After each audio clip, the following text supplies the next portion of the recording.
आपका एक डाउट आया है कि ये एक डेरिवेशन है, क्वेश्चन है जो आपके सामने लिखा हुआ है और ये डेरिवेशन आपको समझ में नहीं आ रहा है। देखो ध्यान से समझिए क्या है।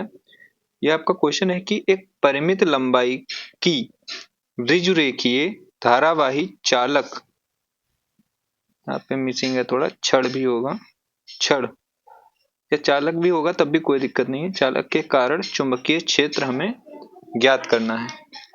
तो बहुत ही आसान तरीके से हम लोग इसको समझेंगे। क्या होगा कि सबसे पहले जो क्वेश्चन में दिया गया है वैसा हमें बना लेना है। एक परिमित लंबाई की ऋजुरेखीय, देखो अब परिमित लंबाई का मतलब क्या, परिमित का मतलब होता है कि जिसकी हमें लेंथ पता हो। ठीक है, यहां से यहां तक की बात समझ में आ गई। परिमित लंबाई, ऋजुरेखीय, ऋजुरेखीय मतलब सीधा, ठीक है सीधा बिल्कुल। धारावाही, जिसमें धारा बह रही हो। चालक, चालक मतलब जिसमें धारा प्रवाहित हो जाती है। उसके कारण हमें क्या करना है, चुंबकीय क्षेत्र ज्ञात करना है। तो अब हम यहाँ पर क्या करेंगे, हमें एक परिमित लंबाई का ऋजुरेखीय धारावाही चालक तार लेना है। तो इसके लिए हमने जैसा पहले क्वेश्चन में करा है वैसा ही बना लेंगे। क्या करेंगे, एक चालक तार ले लेंगे परिमित लंबाई का। अब इसे आप कुछ भी नाम भी दे सकते हैं, मान लेते हैं इसका नाम क्या है, ए बी है। ठीक है, इतनी लाइन हो गई। परिमित लंबाई का ऋजुकीय धारावाही चालक, अब सॉरी अब इसमें धारा नहीं प्रवाहित की, तो ये वाला पॉइंट धारावाही, तो धारा भी प्रवाहित हो गई।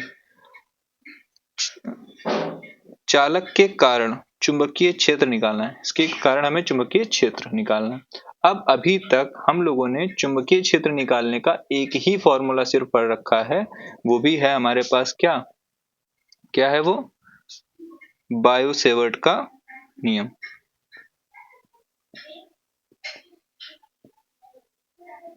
क्या यही फॉर्मूला हम लोगों ने पढ़ रखा है?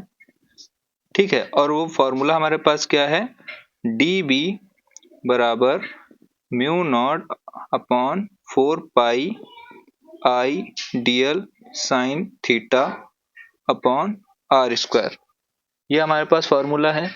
ठीक है, अब ये फॉर्मूला कैसे लगता है, तो जब आप लोगों, अगर आपने, जब आप इस डेरिवेशन तक पहुंचे हैं तो इससे पहले आप लोगों ने इसका मतलब वो जो फॉर्मूला या डेरिवेशन है वो पढ़ के आए होंगे। तो उस फॉर्मूले में क्या था, इस तार से कुछ दूरी पर हम लोग एक पॉइंट ले लेते हैं, चाहे इधर ले लो और चाहे इधर ले लो। इस पॉइंट को कुछ नाम दे देंगे जिसका नाम हमने दे दिया P। ठीक है, और यहां पर जो चुंबकीय क्षेत्र इस फॉर्मूले के हिसाब से निकलता है, देखो यहाँ पर D लगा हुआ है। अगर D मतलब मैंने मीनिंग आप लोगों को बताया था कि छोटा, बहुत ही छोटी वैल्यू के लिए आगे D लगाया जाता है। B फॉर क्या है, चुंबकीय क्षेत्र के लिए B से है, और D मतलब छोटा सा चुंबकीय। तो हम क्या करेंगे, इस तार में भी एक छोटा सा टुकड़ा काटेंगे, जैसा कि बायो-सेवर्ट में हम लोगों ने देखा था। तो इस हाइट से थोड़ा नीचे आएंगे। ठीक है, बात समझ में आ रही है, थोड़ा सा क्या करेंगे, नीचे आएंगे और इसमें एक छोटा सा टुकड़ा काट लेंगे, और इस टुकड़े की जो लेंथ या लंबाई होगी वो होगी डीएल। ठीक है, ऐसा ही बायो-सेवर्ट के नियम में किया गया था। और इससे थीटा कोण पर मान लेंगे ये हमारा पॉइंट है, जिस पॉइंट पर हमें चुंबकीय क्षेत्र निकालना है। इस पॉइंट के एंगल कितना है, थीटा। लेकिन यहां पर हमने जब डेरिवेशन किया तो वहां पर थीटा ना लेकर के हमने क्या किया है, इस एंगल को थीटा लिया है, जिसका रीजन अभी मैं आगे आप लोगों को बता दूंगा। और अगर ये थीटा है और ये वाला कोण कितना है, तो ये वाला कोण है हमारा 90 डिग्री। ठीक है, तो ये वाला कोण कितना हो जाएगा, त्रिभुज के अंतःकोणों का योग कितना होता है, 360 डिग्री। अगर ये थीटा, ये 90, तो हम जरा कैलकुलेट करके देख लेते हैं। ये सब चीजें मैंने आप लोगों को पहले ही बताई हैं। तो नेट कितना आना चाहिए, 180। ठीक है, ये वाला थीटा है, ये वाला 90 है, तो थीटा प्लस 90। और इस वाले एंगल को अगर हम x कंसीडर कर लें तो ये बाकी हमें उधर भेजना पड़ेगा। तो x की वैल्यू कितनी आ जाएगी, 180 माइनस 90 और माइनस का थीटा। तो 180 में से 90 माइनस कर दो, तो 90 माइनस थीटा। तो इस कोण की वैल्यू हमारे पास क्या आ गई, इस वाले कोण की, इस वाले कोण की वैल्यू आ गई है 90 माइनस थीटा। इतनी चीजें समझ में आ गई होंगी। अब इस यहाँ पर हमने थीटा क्यों लिया, इसका रीजन अब आप ध्यान से सुनिएगा, ठीक है। देखो ये जो तार है, हो सकता है जो फॉर्मूला होता है वो हर जगह लगना चाहिए, अप्लाई हो जाना चाहिए। तो इस तार की लंबाई कभी बढ़ भी सकती है और कभी घट भी सकती है। अब अगर लंबाई बढ़ घट सकती है तो अब उस चीज को हम लोग कैसे मैनेज करेंगे, तो हम क्या करेंगे, यहाँ पर एक और एंगल ले लेंगे जिसे हम लोग कुछ नाम दे देंगे, जो कि हम लोगों ने अपनी बुक में या जब डेरिवेशन किया था तो फाई 1 दिया था। और इधर भी एक ले लेंगे, क्योंकि ऐसा तो है नहीं कि इस लाइन से ऊपर का ही लंबाई बढ़ेगा तार का या नीचे का ही बढ़ेगा, दोनों तरफ का बढ़ेगा ना। तो इसको भी हम लोग एक एंगल का नाम दे देंगे, क्या नाम दे देंगे, फाई 2। अब ये इस तरीके से हमारा ग्राफ तैयार हो गया कि आपको कोई भी कितनी भी लंबाई का तार दे दिया जाए, बस एंगल बढ़ाना पड़ेगा और उसकी लंबाई हमें मिल जाएगी। जैसे कि अगर हम समझें, जैसे ये है पेन है, अब अगर, और ये हमारे एंगल्स हैं, ठीक है। तो देखो जब ये एंगल्स बढ़ेंगे इसका मतलब क्या हुआ, तार की लंबाई बढ़ रही है, और जब ये एंगल्स घटेंगे तो ये तार हमारा छोटा हो रहा है, ठीक है। तो इसकी वजह से हमने यहाँ पर ये थीटा एंगल लिया था, क्योंकि इस एंगल की वजह से ही हम ये एंगल, जैसे जैसे ये एंगल इधर बढ़ाएंगे तो ये लेंथ तार की बढ़ जाएगी, ये एंगल हम लोग कम करेंगे तो तार की लंबाई कम हो जाएगी। अब ये जो फॉर्मूला लगा हुआ है, हमने यहाँ पर लिखा हुआ है, यहाँ पर जो थीटा की वैल्यू होती है कौन सी ली जाती है, ये वाली ली जाती है। तो यहाँ पर थीटा की वैल्यू कितनी है, 90 माइनस थीटा। तो हम क्या करेंगे, ये वैल्यू यहाँ पर पुट कर देंगे।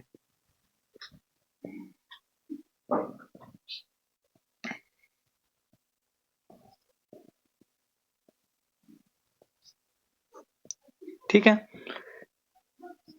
अब जब हम ये वैल्यू यहाँ पुट कर देंगे तो हमें एक चीज दिखेगी,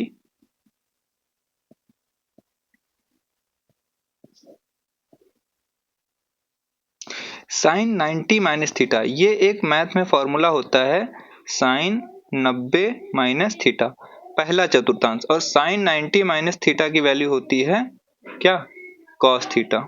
क्या होती है, कॉस थीटा। तो यहाँ पर अब साइन थीटा की जगह पर क्या आ जाएगा, कॉस थीटा आ जाएगा, बाकी सारा वैसे ही।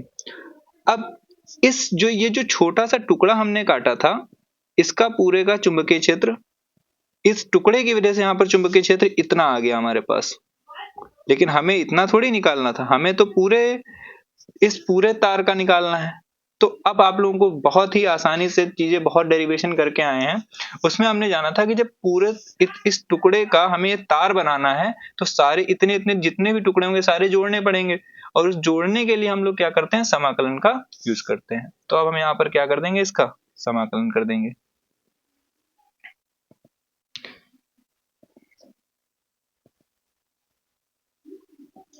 ठीक है। अब समाकलन इस तरीके से हम लोग dB, ये चुंबकीय क्षेत्र कहां से कहां होगा, 0 से B। अगर आप ये नहीं भी लिखेंगे तब भी कोई दिक्कत नहीं है। और यहां पर भी समाकलन का साइन, सॉरी ये म्यू नॉट है, म्यू नॉट अपॉन 4 पाई आई dl cos theta upon r square. अब यहां पर हमने जाना था कि जब इस dB का समाकलन करेंगे तो क्या आ जाएगा, छोटे छोटे चुंबकीय क्षेत्र जब जोड़ेंगे तो टोटल चुंबकीय क्षेत्र आ जाएगा। अब इसमें देखो ये म्यू नॉट क्या होता है, नियतांक, कांस्टेंट वैल्यू होती है, इसका समाकलन नहीं होगा। 4 पाई भी कांस्टेंट, इसका भी समाकलन नहीं होगा। धारा, अब ये जो यहाँ पर धारा बह रही है ये भी क्या होगी, क्या ये भी कांस्टेंट होगी, बिल्कुल। एक तार में जितनी धारा बह रही होगी वो भी कांस्टेंट होगी। और भी कुछ आप लोगों को कांस्टेंट दिख रहा है, तो अभी यहाँ पर कोई भी चीज कांस्टेंट नहीं दिख रही है, क्योंकि ये डिस्टेंस भी कम ज्यादा हो सकता है, ये लंबाई तो अभी चेंज ही होगी, और ये cos थीटा एंगल तो हम लोग कम ज्यादा करेंगे, तो कोई भी चीज कांस्टेंट यहाँ पर अब नहीं है। तो इस वजह से हम सीधा क्या करेंगे, जो बचा हुआ है उसको ऐसे ही लिख लेंगे। अब यहाँ पर बायो वाले बच्चों को थोड़ी दिक्कत आएगी, क्योंकि ये समाकलन वगैरह मैथ में पढ़ाया जाता है 12th क्लास में, लेकिन आप लोग इस चीज को, बहुत ही इजी सा समाकलन है, इसको आप लोग आसानी से याद कर सकते हैं। अब क्या करेंगे हम लोग, देखो बहुत ध्यान से सुनिएगा, मैथ वाले बच्चों को पता होगा, यहाँ पर cos थीटा है और यहाँ पर dl है, कभी भी थीटा का समाकलन dl के सापेक्ष नहीं हो सकता, तो हमें इस dl को थीटा के पदों में लाना पड़ेगा। ठीक है, अब इसके लिए हमें यहाँ पर क्या करना पड़ेगा, इस dl की मान निकालनी पड़ेगी और इस r की भी हम लोग क्या कर लेंगे, वैल्यू फाइंड कर लेंगे। ठीक है, चलो अब हम इसके लिए यहाँ पर क्या कर रहे हैं, सबसे पहले हम लोग क्या करेंगे, एक काम करते हैं, r का मान निकालते हैं। अब देखो यहाँ पर ग्राफ पे फिर से आ जाओ, r कहाँ दिख रहा है, तो हमने ये जो यहाँ से यहाँ तक का डिस्टेंस है इसको r लिया था। तो देखो ये एक ट्रायंगल है, ये क्या है, त्रिभुज है। अब त्रिभुज में ये कर्ण है, कर्ण और ये वाली लंबाई हम लोगों ने a मानी हुई है। ठीक, तो ये कर्ण दिया हुआ है और आधार दिया हुआ है। कर्ण और आधार का ट्रिग्नोमेट्री में कौन सा अनुपात होता है, तो हमें पता है वो अनुपात होता है कॉस थीटा। कॉस थीटा बराबर क्या होता है, आधार बटे कर्ण। आधार हमारे पास चित्र के हिसाब से कितना है, a है, और कर्ण कितना है, r है।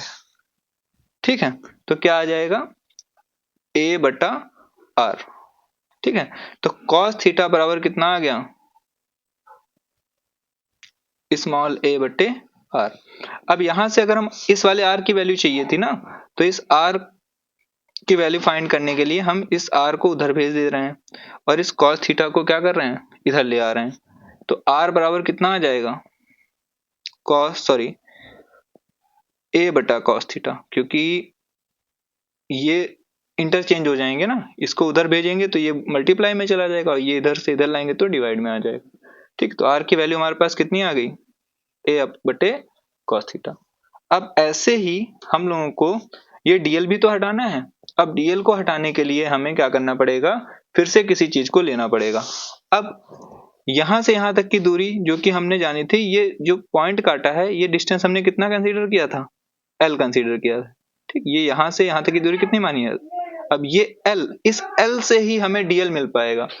ठीक है, क्योंकि dl जो है इस l का ही छोटा सा हिस्सा तो है। ठीक है, चलो भाई ये पता है और उसके साथ साथ हमें और क्या पता है, a पता है, तो हम इसका ही अनुपात ले लेंगे क्योंकि r तो वहां पर उसका खुद का मान हमने निकाला है तो वो तो लिया नहीं जाएगा। तो कौन सा लेना पड़ेगा, एक ये लेना पड़ेगा और एक ये लेना पड़ेगा। अब ये है क्या, आधार, और ये क्या है, लंब, कोण के सामने वाली भुजा लंब है। तो a और r, सॉरी a और l, a मतलब यहाँ पर a कहाँ पर लिखा हुआ है, ऐसे ऐसे बनाएंगे ट्रायंगल। ठीक है, ये थीटा, कोण के सामने वाली भुजा लंब, ये आधार। आधार और लंब का कॉम्बिनेशन किस ट्रिग्नोमेट्रिक रेशियो का होता है, तो वो होता है tan थीटा का। tan थीटा बराबर लंब बटे आधार। लंब की वैल्यू अभी हमने जान ली, लंब की वैल्यू है a और आधार की कितनी है, सॉरी लंब की वैल्यू है l और आधार की कितनी है a। ठीक है, तो यहाँ पर हम लोग ये स्मॉल थे तो स्मॉल ही रख, सॉरी अच्छा ये वाले तो वो हैं लंब बटे आधार। ठीक है, उसके लिए हमने लिख रखा है। तो लंब की वैल्यू l और आधार की वैल्यू a। अब ये tan थीटा बराबर l बटे a, लेकिन हमें यहाँ l थोड़ी चाहिए, यहाँ पे dl चाहिए, dl की वैल्यू फाइंड करनी ना, तो इसको इधर भेज दो। तो a tan थीटा हो जाएगा ये बराबर l। ठीक है, अब यहाँ पे dl बनाना है, बनाना क्या है dl, तो हम क्या करेंगे, इसका थीटा के सापेक्ष अवकलन कर देंगे। तो थीटा के सापेक्ष अवकलन, तो d बटे डी थीटा, यहाँ पर क्या किया जा रहा है, अवकलन। ठीक है, d बटे D theta a tan theta बराबर dl बटे डी थीटा। ठीक है, अब जब इसका हम लोग क्या करेंगे, अवकलन करेंगे, ठीक है, थीटा के सापेक्ष, तो देखो क्या होगा, ध्यान से सुनो। a कांस्टेंट है, इसका तो अवकलन होगा नहीं, तो d बटे डी थीटा जो लग जाएगा वो किसके आगे लग जाएगा, tan थीटा के बराबर dl बटे डी थीटा। ठीक है, इधर ही बता देता हूं। अब यहाँ पर d बाई मतलब tan थीटा का जो अवकलन होता है वो होता है, a देखो वैसे ही रहेगा, a में कोई चेंज नहीं, sec स्क्वायर थीटा। ठीक है, बराबर dl बटे डी थीटा। अब इस dl का मान निकालना था ना, तो इस डी थीटा को उधर भेज दो, तो इधर क्या बन जाएगा, a sec square theta D theta बटे डी थीटा बराबर डीएल। अब देखो यहां से बड़ी ध्यान से, इस फॉर्मूले में डीएल की वैल्यू हमें मिल गई है, ठीक है, और आर स्क्वायर की वैल्यू ये देखो मिल गई है, सॉरी आर की मिल गई तो उसमें पुट करेंगे तो आर स्क्वायर बना लेंगे।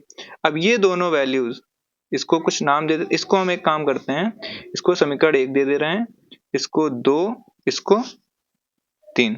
अब ये समीकरण 2 और 3, सॉरी हाँ 2 और 3 के मान 1 में रख देंगे।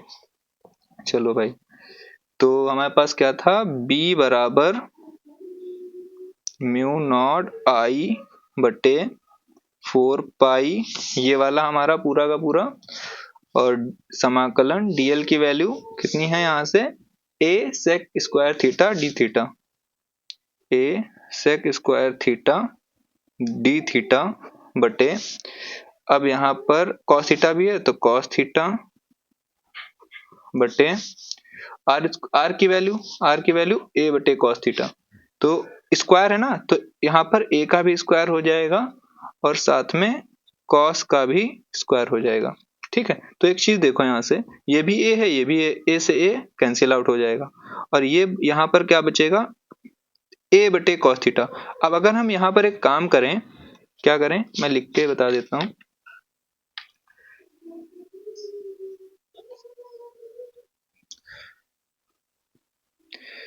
सेक स्क्वायर थीटा हमारा ऐसे ही, एक काम करते हैं डी थीटा को पीछे भेज देते हैं, तो cos थीटा डी थीटा बटे a और 1 बटे cos स्क्वायर थीटा को क्या कर दे रहे हैं, अलग अलग कर दे रहे हैं। इससे फायदा क्या होगा हमारा, 1 अपॉन cos स्क्वायर थीटा होता है सेक स्क्वायर थीटा, ये a देखो, इसका a से इससे वापस मल्टीप्लाई करोगे तो फिर से a upon cos square theta बन जाएगा, तो मतलब इसको हम ब्रेक करके लिख सकते हैं। अब यहाँ पर क्या बन गया हमारा, 1 बटे cos स्क्वायर थीटा, और 1 बटे cos स्क्वायर थीटा क्या होता है, सेक स्क्वायर थीटा होता है, तो b बराबर म्यू नॉट आई 4 पाई और साथ में सेक स्क्वायर थीटा बटे a और cos थीटा बटे cos, सॉरी 1 अपॉन cos क्या बन जाएगा, सेक स्क्वायर थीटा। अब देखो यहाँ पर भी सेक स्क्वायर थीटा, यहाँ ये दोनों भी क्या हो जाएंगे, कैंसिल आउट हो जाएंगे, ठीक है। अब इसके आगे ये फिर से हम लिख देते हैं, b बराबर म्यू नॉट आई बटे 4 पाई। अब एक चीज देखो यहाँ से, ये जो a लिखा हुआ है ये भी तो कांस्टेंट है, ये जिस दूरी तक हमने निकाला है तो ये तो बदल नहीं रहे हम यहाँ पर, तो ये भी कांस्टेंट है, तो हम इसको भी क्या कर सकते हैं, समाकलन के बाहर निकाल सकते हैं, और साथ में बाकी जो बचा हुआ है cos थीटा और d थीटा ऐसे लिख देंगे। अब यहाँ पर एक चीज आएगी, लिमिट कहाँ से कहाँ तक, तो हम इसको कहाँ से, इस ये तार की जो एंगल में लिमिट है कहाँ से कहाँ तक है, इधर φ2 है और इधर φ1 है, तो हमारी लोअर लिमिट क्या है φ2 और अपर लिमिट क्या है φ1, तो यहाँ लिख देंगे φ2 φ1, इसके बीच में हमें इसका समाकलन करना है, तो और अब हो गया ये खत्म, mu naught I upon 4 pi a, समाकलन कहाँ से कहाँ तक करना था हमें वो हम ऐसे ही लिख देंगे, और किसका करना है, cos थीटा का समाकलन क्या होता है, साइन थीटा, cos थीटा का समाकलन क्या होता है, साइन थीटा। और हाँ एक चीज यहाँ पर नोटिस करने वाली है, ये एक लाइन है, ठीक है, तो इसके ऊपर वाली वैल्यू जो होगी वो प्लस में होगी और इसके नीचे वाली माइनस में, इसका मतलब जो लोअर लिमिट है वो हमारी किस में होगी, माइनस में होगी। अब यहाँ पर वैल्यू रख दो, φ2 φ1। अब क्या किया जाता है, बहुत आसानी से याद होगा, एक बार अपर लिमिट यहाँ पर रखी जाती है और एक बार लोअर लिमिट, तो b is equal to mu naught I upon 4 pi a, और बहुत ही आराम से हम लोग यहाँ पर क्या करेंगे, एक बार θ1 इसमें से अपर लिमिट, थीटा की जगह अपर लिमिट साइन φ1 और माइनस उसमें से साइन, इसी थीटा की जगह माइनस में एक बार क्या कहता है, लोअर लिमिट रखी जाती है, साइन माइनस का φ2, बस हो गया। अब यहाँ से b इज इक्वल टू कितना आ गया, mu naught I upon 4 pi a, और ये वाला तो हमारा ऐसे ही रहेगा साइन φ1। अब एक चीज बड़ी ध्यान से सुनना, साइन माइनस एक्स, क्या बोल रहा हूं मैं, साइन माइनस एक्स, एक्स की जगह पर वहां पर 5, तो साइन माइनस एक्स का होता है एक फॉर्मूला माइनस का साइन एक्स, मतलब इसको हम लोग ऐसे भी लिख सकते हैं माइनस का साइन एक्स। तो यहाँ पर हम लोग, यहाँ पे एक माइनस तो पहले से ही है और एक ये वाला माइनस आगे आएगा, तो दोनों मिलकर क्या बन जाएंगे, प्लस बन जाएंगे। तो साइन 5/2 ये हमारा इस एक फॉर्मूला आ गया किस चीज का, ये जो हमारा क्वेश्चन था इसके लिए। ठीक है, तो परिमित लंबाई की रिजरेखीय धारावाही चालक के कारण चुंबकीय क्षेत्र, इस तरीके से हम लोग इसका डेरिवेशन करेंगे। अब इसके अंदर भी अगर कोई डाउट होता है तो वो भी आप मुझसे पूछ सकते हैं।